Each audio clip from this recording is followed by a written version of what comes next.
Welcome to Founding Fuel Conversations. Today we're talking about something that sits quietly underneath science, policy, business, and now AI. And that's measurement. We trust numbers because they feel objective, yet some of the biggest breakthroughs and the biggest harms have come from mistakes in measurement. Our guest today, Dr. Sumit Chowdhury, has spent a remarkable career at the intersection of technology, infrastructure, and data. He's an IIT Kanpur and Carnegie Mellon graduate, former president of Reliance Jio, senior leader at IBM and KPMG, and the founder of Gaia, and an advisor to governments and enterprises on digital transformation and responsible data systems. Sumit is now working on a new book, Zen and the Practice of Precision, where he argues that measurement is not just technical, it is a moral, philosophical, and deeply human. In today's conversation, we explore three big ideas shaping his manuscript: how beautiful mistakes drive scientific breakthroughs, how dangerous metrics shape power and policy, and why AI, built on decades of flawed measurements, forces us to rethink how we define, collect, and interpret data. Sumit, welcome to Founding Fuel.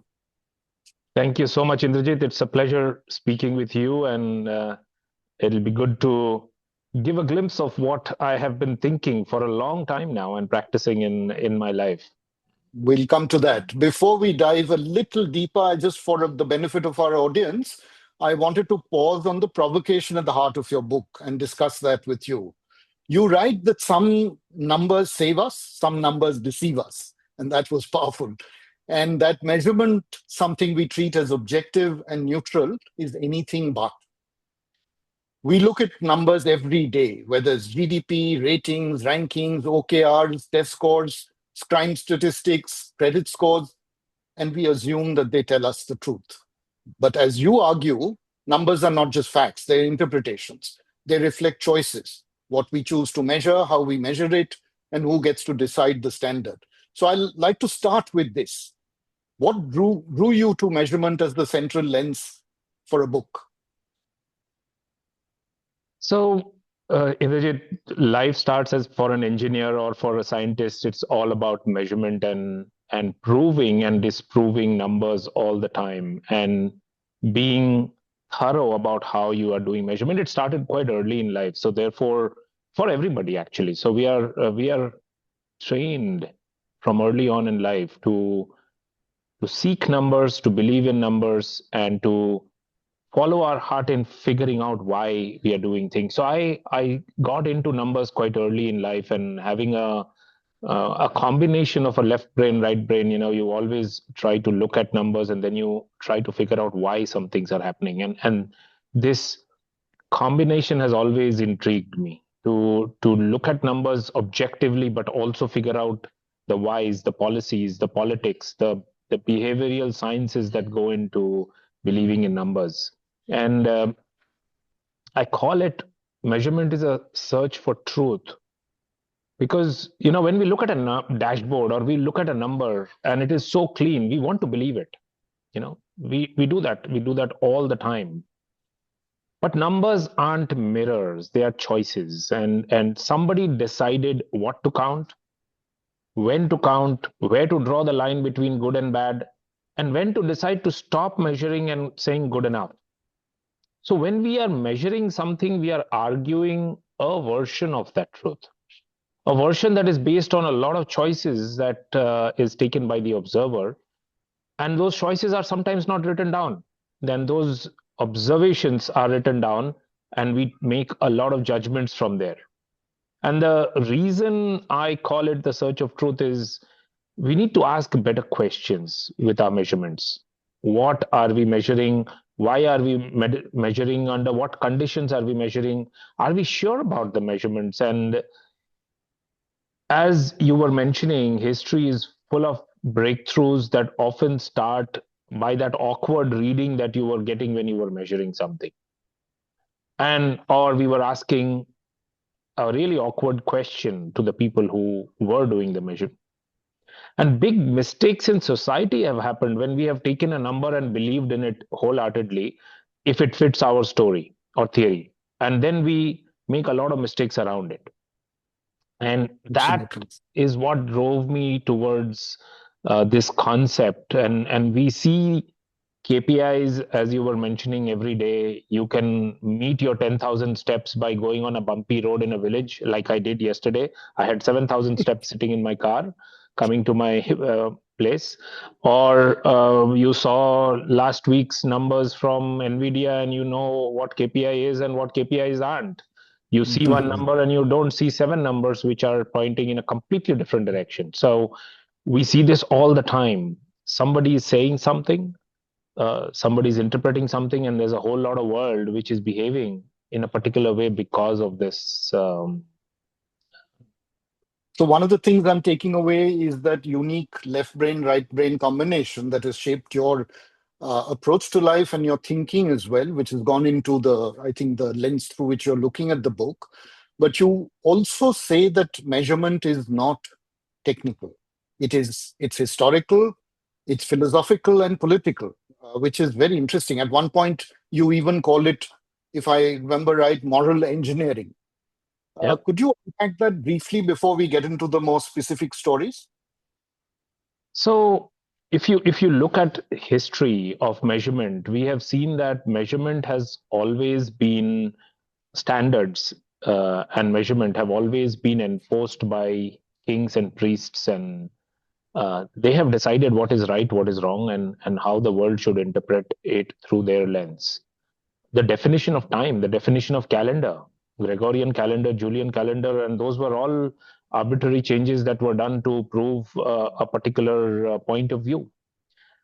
And a decision once taken impacts humanity. If you take a time and calendar, for example, or we take the measurement of speed or distance or anything, it shapes how we determine something.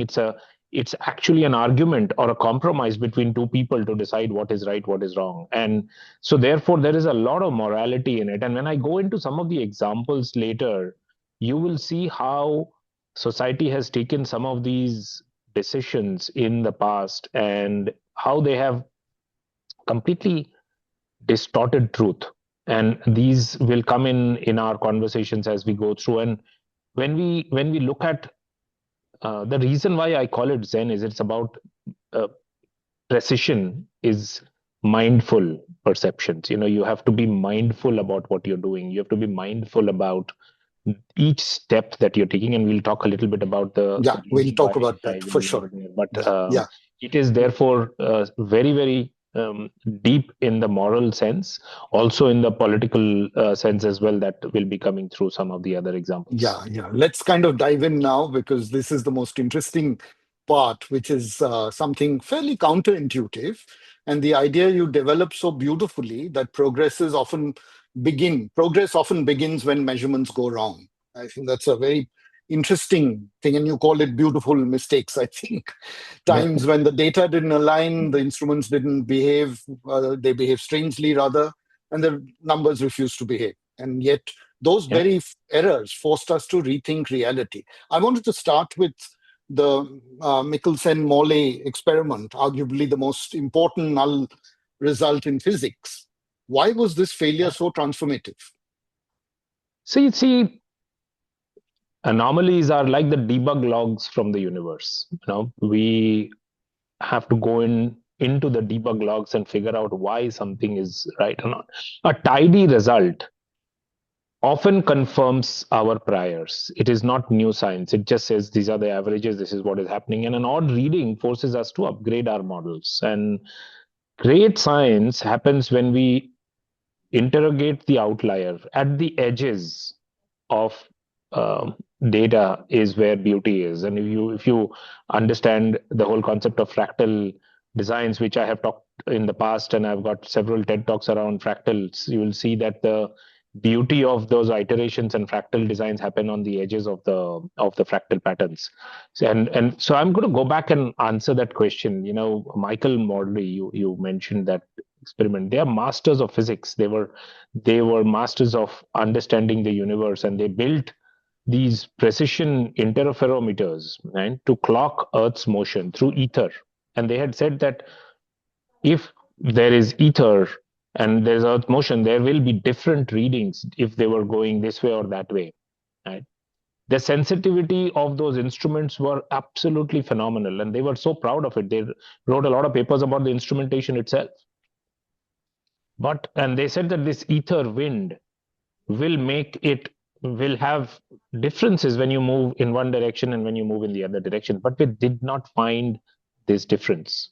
They repeated, they rotated their instruments, they temperature stabilized it. Still, they got a null result. There was no difference.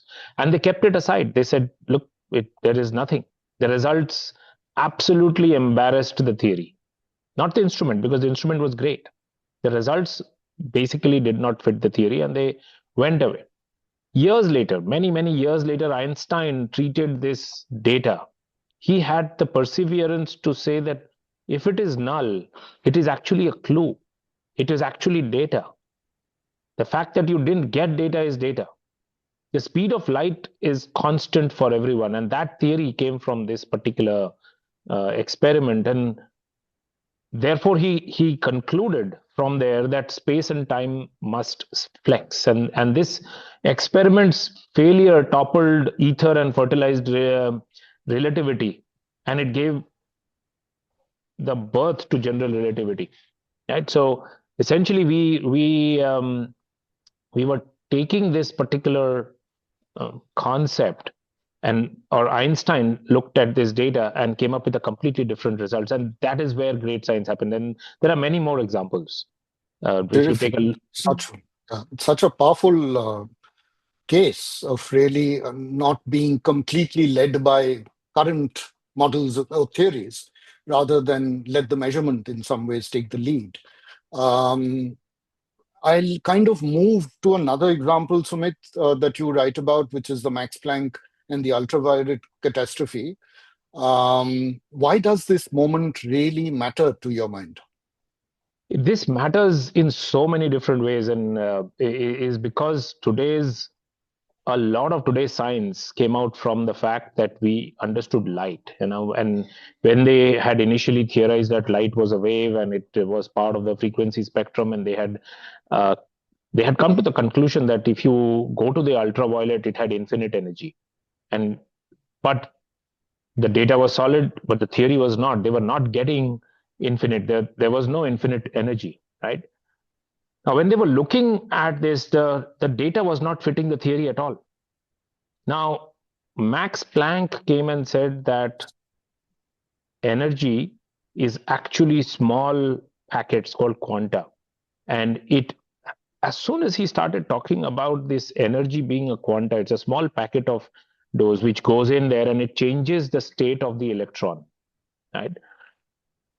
The entire data started making sense, right? So the theory changed. Here, data was there. The theory changed. In the previous one, the theory and the data were disconnected in a particular way, and we changed theory.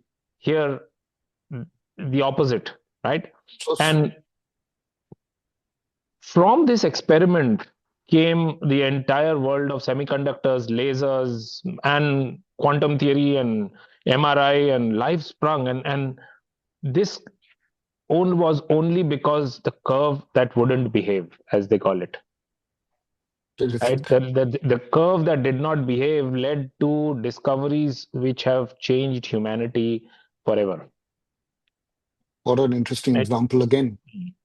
So the catastrophe wasn't in the lab, it was in our own assumptions that we made. Yeah, Would yeah, that be yeah, fair to say?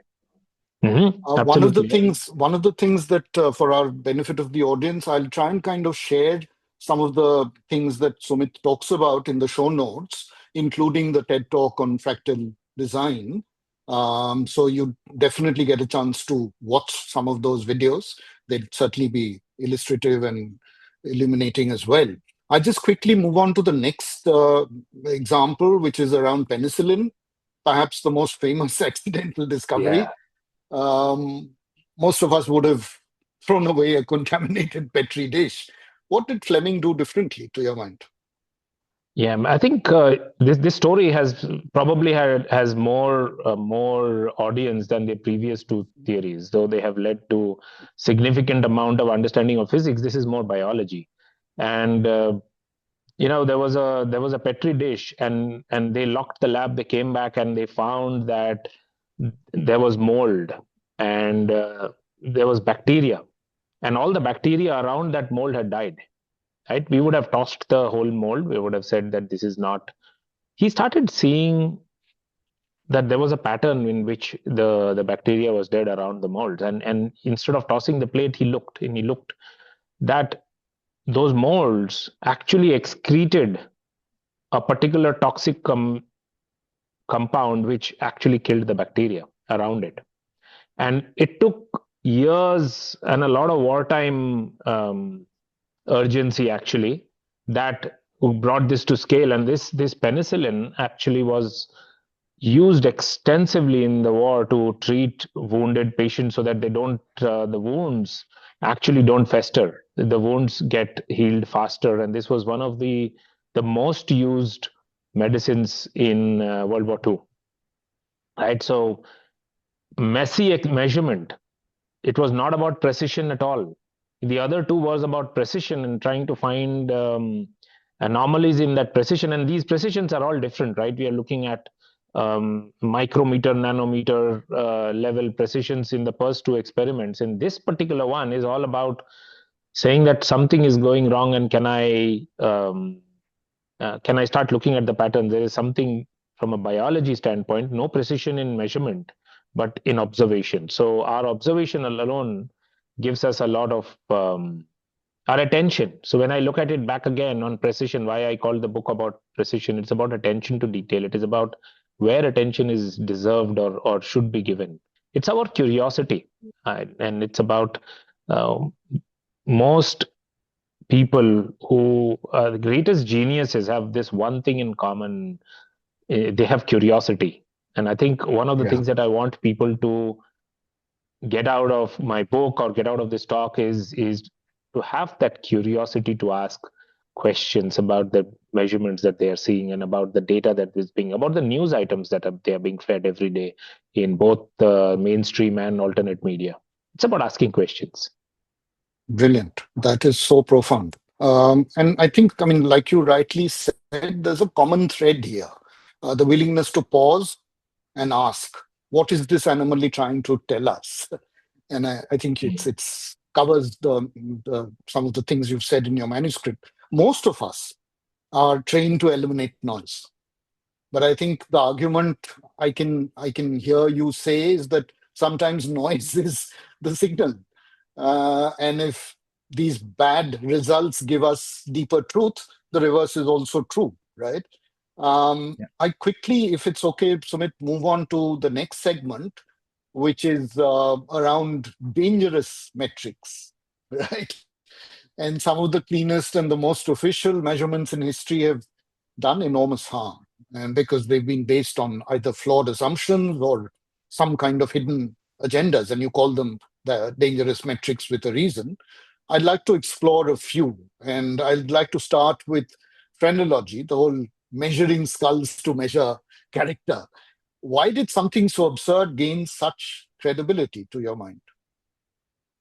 See, I think if you we started the talk with saying that people, this is about moral engineering, how numbers allocate dignity, they allocate money, they allocate attention, and therefore measurement is a civic act. And when the measurement is wrong and the incentives are perverse, the metrics becomes weapons. And this is the first example. We'll talk about a few more. There was a time when they used skull calipers. These were these big calipers that and elaborate charts were drawn that promised to measure character and rank humanity based on the size of the skull. I don't know why and how somebody had come to this judgment, but hundreds and hundreds of thousands of people's skulls were measured, and people drew. BMI kind of charts, and these construct was completely bogus, and the sampling was biased. And later on, they sampled who they wanted to sample to prove the theory that people with bigger skulls were certain races had bigger skulls. And these numbers not only traveled, they traveled into courts, into colonies, into medical schools, and they legitimized oppression, saying that this is a superior race and this is an inferior race, right? So it's a master class in measurement theater, right? Where you create a whole story, and we see this in politics all the time. And I don't want to go very specifics into politics in this answer, but you will have more discussions around it, where precise tools and absolutely meaningless measurements lead to catastrophic consequences, right? I wanted to, Sumit, take on this bit about IQ tests because they've been used, I know, to talk about segregation, sterilization, immigration, quotas, so many things, right? What Yep, went yep. wrong to your mind? I think if you take a look at it, somebody came up and said that IQ test is can be administered impartially across the world. That was the only plus point of a test like that. But that was in most cases it was a test in an unfamiliar language. You go to any part of the world, they would not understand English because it was initially it sort of came out from English, and but let's say that we keep language aside, and it actually was sold as a measure of innate worth, right? And this the use of IQ forced sterilizations, it forced school tracking, immigration quotas, and it was a situated performance. You were given a set of questions in a very controlled environment, and you um, answered those questions. It was a very situated performance for a unidimensional answer, right? And in most cases, it was not immutable, right? And the fix that if you start treating cognitive metrics as multidimensional, contextual, and plastic, there is no one number that should decide life. We are so multidimensional in our as human species, not just human, every species. You look at the world, there is no single dimension that can outline anything in this universe. Anything, even a grain of sand, has so many different dimensions through which you will be able to describe that. And therefore, this concept of saying that I have one IQ score, one number, and that will determine life is such a flawed metric. And we do this all the time. We said air quality in Delhi is determined by AQI. I can talk about AQI in Delhi for a whole day, not because of what it is wrong, but how it is being measured, what kind of sensors are being used, how is the precision of those sensors determining that, how it is a political thing more than a physical thing. There are so many things to talk about, but it is about a single number determining an outcome and set of behaviors is terribly flawed. Yeah, we could have discussed AQI for a whole day, actually. But Yeah, I know. Ishan, in Mm, fact, for the benefit of our audience, yeah. you're Mm, away, I think, from Bombay at your farmhouse in Karjat, which is such a yes, beautiful setting. And it just must, it's a really pretty place. I mean, so I think you're making a profound point that the danger isn't in the number so much. It's in pretending that it captures the essence of a human being in some absolutely. ways, Yeah, right? yeah. I quickly move to a modern example in the interest of time, and you say that arrest data measures policing, not crime. Can you explain that for the benefit of our audience? Actually, this particular example came in from the US, but we see this happening all over India. Crime happens everywhere, right? And it's called the broken windows Mm, syndrome. And yeah. you if you measure them through arrests, and you say that because there are more arrests that are happening, therefore more crimes that are happening, so therefore you need to police it better, and once you police it better, you do more arrests. So once you have determined that arrest determines crime, then you have set a KPI, and you have set more police people down there, they will arrest more. and then it will perpetuate a particular thing. It's the same thing in social media, right? You start liking something, and then more of that is given to you, and then you are in a spiral of behavior change that happens, and it's a self-fulfilling metric, as it is called, right? It's a you say something, then you do something to prove what you're saying, and therefore more of that happens, and it's a feedback loop inside a metric, and there is always feedback loops. The thing is that no measurement is devoid of feedback loops, and you're doing the measurement once and it is gone, that's a different story. But as soon as you measure it again, the first measurement has changed the second measurement, and the second measurement has changed the third measurement. So these are all linked measurements, and they create a pattern. And this pattern, again, it Yes. is fractal, by the way. This pattern has a way to be caught. So we need to be aware of how uh, linked measurements are, and how we are consciously bringing this loop, and loops change behavior completely, right? And there is an uncertainty. We haven't talked much about uncertainty. Every measurement has got an uncertainty band, and we do not mention what the uncertainty band is. We just talk about this is the answer, this is the answer, but there is an uncertainty to that measurement. And if the uncertainty is too big, that the data is noise. And that's the piece which we are training our AI. I'll talk a little bit about AI and the impact of this Yeah, data later. Yeah. measurement this later. But this is numbers can create problems that they claim to measure.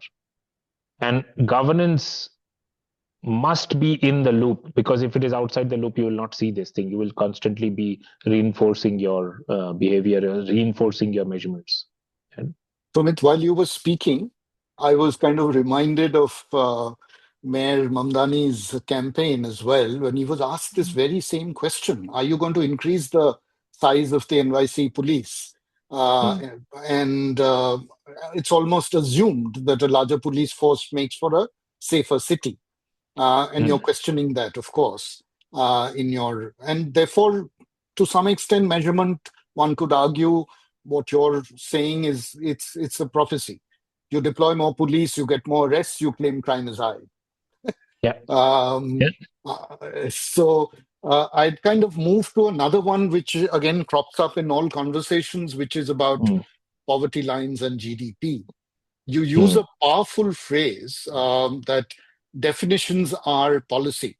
How do poverty lines get used to reduce poverty on paper? So it's all about definitions. If you have to say what is extreme poverty, what is hunger poverty, and based on how you define it, if you define the basket too thinly, the poor disappear completely. There is no poor if you say that this particular, if you can eat 2 meals a day, you're not poor anymore. But we know what that means. Who defines who is poor? Where do we draw the line of that this person is poor and that person is not? Is Do you have education? Anybody who's not having education is poor, or if you have 2 meals a day, you're poor, right?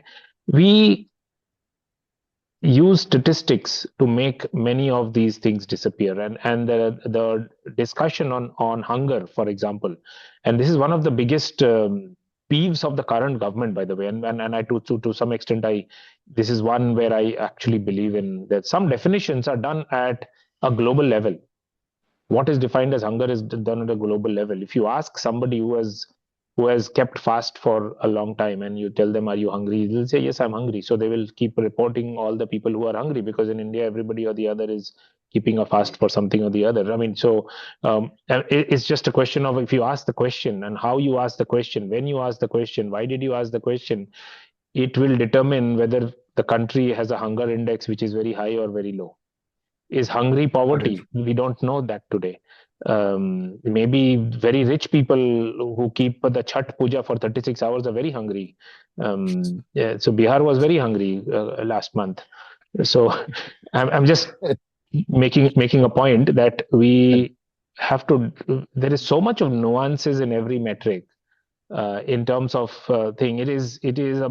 We miss the distribution. We miss Right.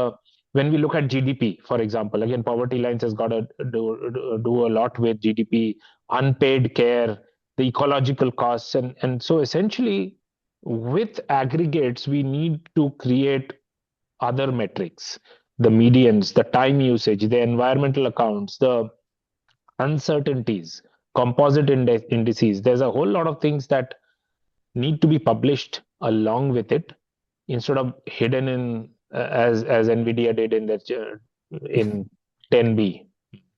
Yeah, so I think you're Yeah. making a fairly important point here, Sumit, about not relying on one golden number, as it were. In this Mm. case, you made the point about GDP, that it doesn't necessarily might measure activity, but not necessarily well-being, right? So Mm. I'd quickly kind of, I think you've shared quite a few examples. Let's just look at the pattern that's emerging across skull measurements, IQ, crime maps, poverty lines, GDP, that a number becomes dangerous when we stop questioning it. I think you talked Yeah. about curiosity. And that brings us to the present day when an entirely new system is being built on old measurement mistakes, which is AI, artificial intelligence. And you've warned that AI is inheriting our oldest measurement sins, as it were. What do you mean by that? So I have been one of the early practitioners of AI. I did my undergraduate in neural networks and I looked at data. I've been looking at data for a long, long time. And when I take a look at how people are training artificial intelligence today, they are using data, lots and lots and lots of data, but the context, the uncertainties, the precision is missing from the definition of this data. So, what we are telling our AI systems to learn is take this data and a five is a five is a five. And sometimes those fives without the metric means nothing. If I take a look at the context, was the five measured in $100 equipment or the five was measured in a $5 million equipment means two totally different fives, right? And if we don't tell our learning systems at what precision did we measure it, in what context, a mile, a kilometer is a very big number for an ant, but it is a very small number for a rocket ship which has to go a million miles away or kilometers away to somewhere. We are okay to do that calculation that it's a kilometer plus and minus. But Elon Musk can't do that when he's landing his Falcon ship in a 5 centimeter precision, though it has gone to space with a kilometer precision, but it comes back and lands with a 5 centimeter precision, right? So knowing when what precision to use, there is a context to that precision, there is a context to understanding when to do what. And I think that's the thing, we are training our AI with data without too much of precision information from the past.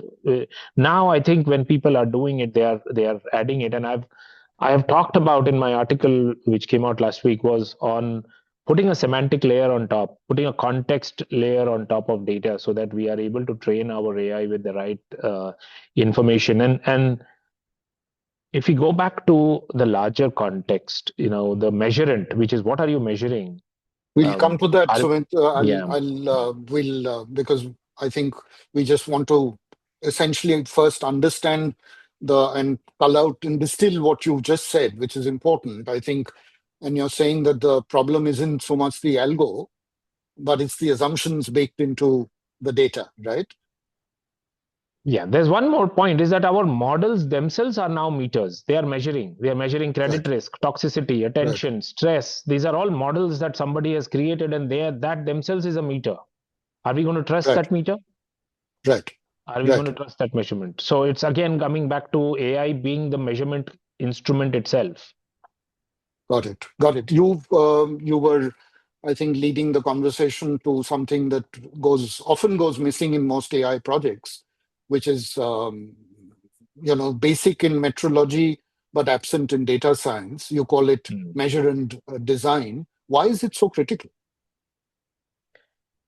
So if we when we decide what we need to measure, right? Do we need to measure? The design of the measurement and the design of how you are going to measure something, the definitions of that is extremely important. The thing is that everybody does the definition. It's not that, but over a period of time, we have seen that people have forgotten how we came up with that number, AQI. I mean, take AQI again, coming back to it. Somebody decided that that's a number, but do we know when they decided that that's a number that will harm us or do good to us? When did anybody decide that 250 is a bad number and 75 is a good number or 10 is a better number? Like somebody decided those things. So it was the measure and design, right? And there is a set of decisions that support that measure and design. And these are sometimes big multi-billion-dollar decisions that come out based on the measure and design. And therefore, we need to very clearly articulate what are we trying to um, measure, how are we trying to measure, in what context are we going to try to measure, in what is the precision with which we are going to measure, and therefore that is the design of the measurement. Right. So I'm going to just kind of speed up a bit in the interest of Mm. time.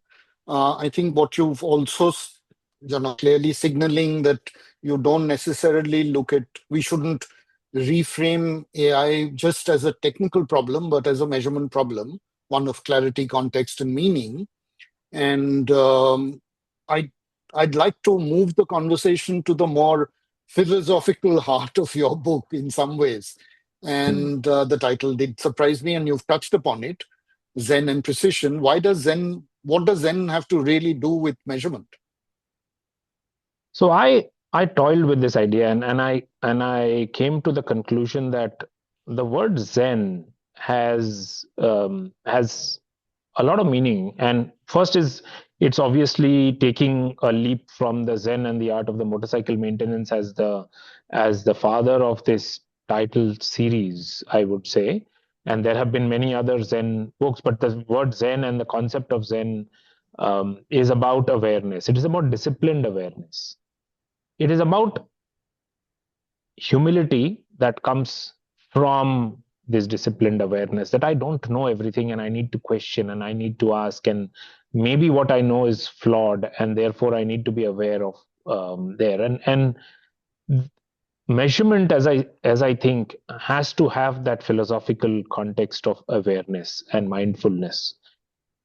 We talked about measurement. So when I look at the awareness that we need to bring about in measurement, it's about what is the measurement, what, when, where, the traceability, how is it realized? And when you look at Zen, it sort of asks you to go back and retrace back the uh, your life, your thinking, and that's a Zen moment where that light bulb opens up, that look, I have been doing things right or wrong or whatever it is as they call it, right? You also have to know when you're right and when you're wrong, or maybe you're always wrong, and have that precision and humility to know that I can possibly be wrong all the time, right? And the courage to say that I was wrong and to change it. I think Zen gives you that. Sometimes we are so deep into the measurement and deep into believing it and coming up with policies that we are afraid to change that measurement. We are afraid to say that we might have been wrong. And there have been so many cases in history there that people were afraid to say it was wrong till some other government or some other leader came and sort of pointed out the complete fallacy with which people had done something. And then the last thing about Zen is about guardrails. It Zen thinking is about putting a process of fairness into your thinking and being balanced in your approach to life. And there are so many personal uh, stories that I can go into. The thing that you've got one metric, the metric looks perfectly fine. The enrollment numbers look fine if you think that enrollment equates to reading proficiency or math proficiency, but that is never the case. I mean, you if you look at, sometimes these are derived metrics, calculated metrics, and and there are surrogates. So most of our measurement is either a measurement or it's a calculation of some other measurements, or it's a surrogate that you are not being able to measure the measurement that you are going to do, but I'm going to have a surrogate. There needs to be so much of thought as to what is the right surrogate for what you're trying to measure. I think that's where the balanced perspective comes in, and looking at life in a Zen moment. And So, Sumit, if I may jump in, if you were advising a CEO or a policymaker, what's the first metric habit you'd like them to change or help them change, rather? I would ask them to look at the consequences of decisions, the consequences of errors made based on that decision.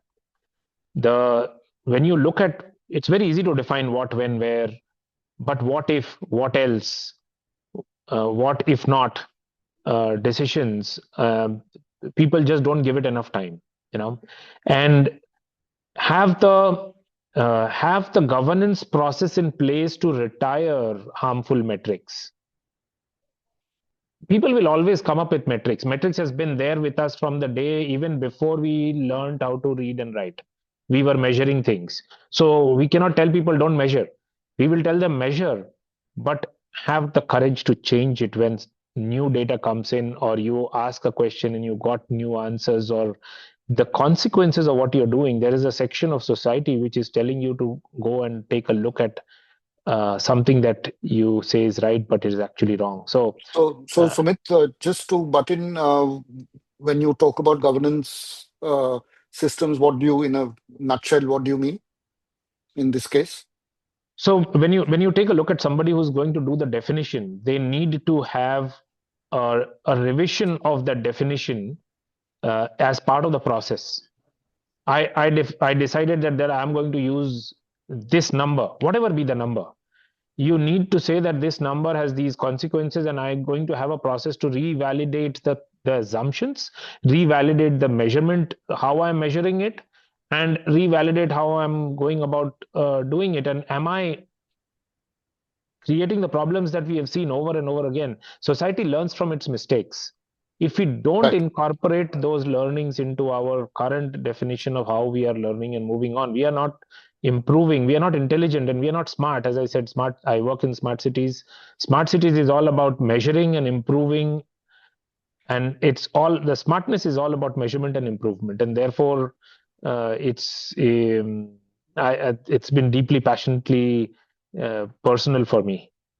No, it's very interesting. What you're saying resonates particularly with me because a couple of days ago, I was in a conversation with two doctors from the Hinduja hospital around the living will.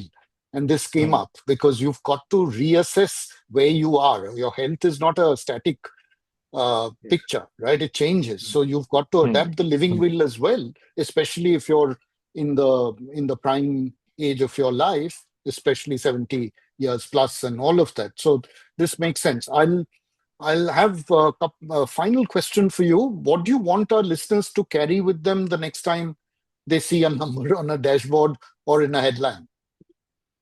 I would want the listeners to believe in one thing: numbers are not destiny. They are not final. They are proposals.